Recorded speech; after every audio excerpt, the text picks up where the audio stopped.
avec toute l'équipe d'Alliance Sens Économie, s'ouvre une possibilité. Donner de la vie au site, co-construire des choses, co-construire pour faire plus, mais moi j'appelle ça faire mieux dans l'esprit de ce qu'on peut porter. C'est-à-dire, bien sûr, on peut en faire un lieu où on va faire de l'économique, faire du logement, puis tout ça c'est parfait, c'est une bonne chose, mais nous ce qu'on entend c'est on peut rassembler des gens, on peut rassembler des genres, on peut faire venir l'entreprise, les associations, on peut faire venir le public, le privé, pour co-construire ensemble et faire des choses qui auront peut-être une valeur sociale, sociétale, une valeur morale qui nous parle plus. Il y a à peu près 4 mois, je crois, on a eu la journée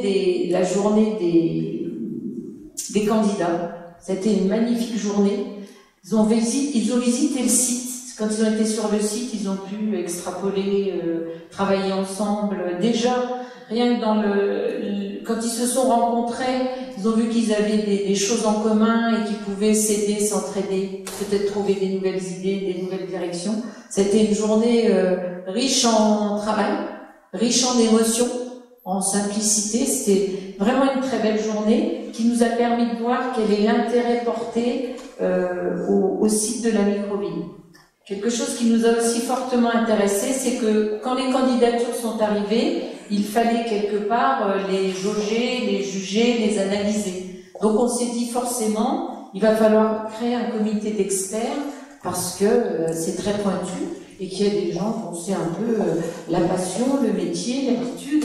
Donc ces gens-là vont jauger les demandes sur leur réelle capacité à se financer, à fonctionner. Enfin, Christophe pourra développer. Et puis nous, on s'est dit dans la commune, voilà, on est des élus, mais on n'est que 15 élus qui représentons un peu plus de 1000 habitants. C'est un dossier énorme et il va falloir communiquer avec la population pour voir comment elle reçoit le dossier et surtout quel risque elle est prête à prendre, parce que quelque part, c'est vrai que pour la commune, c'est quand même un risque à courir.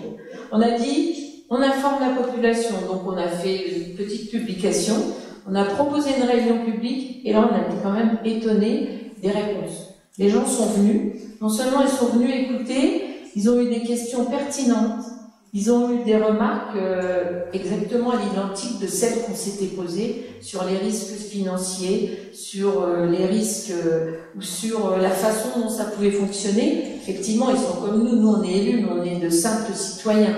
Donc ils avaient effectivement les mêmes questions et les mêmes réponses que nous. Donc nous est venue l'idée, et ça c'est une idée voilà, qui nous parle, d'analyser les dossiers avec une commission citoyenne.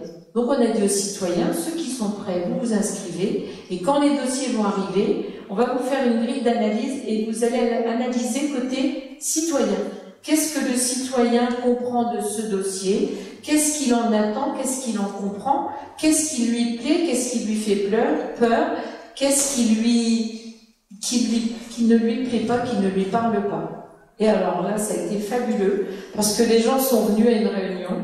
On a distribué les dossiers sans les choisir, en disant voilà, vous faites des groupes de 3, de 4, vous partez avec 2, 3 dossiers, vous analysez chez vous, vous remplissez la grille et on fera une réunion commune. Alors on l'a fait, ça a été pour nous élus, ça a été vraiment un moment important de partager avec la population et de voir les gens se mettre au travail. Et puis l'autre belle surprise, c'est que si l'analyse ne portait pas sur les mêmes points, pas tout à fait, parce qu'il n'avait pas le côté technique et le côté pointu des gens qui avaient analysé les dossiers, mais finalement les choix étaient pas loin les uns des autres. Il y a eu très peu de discussions sur des dossiers qui n'avaient pas parlé aux uns et pas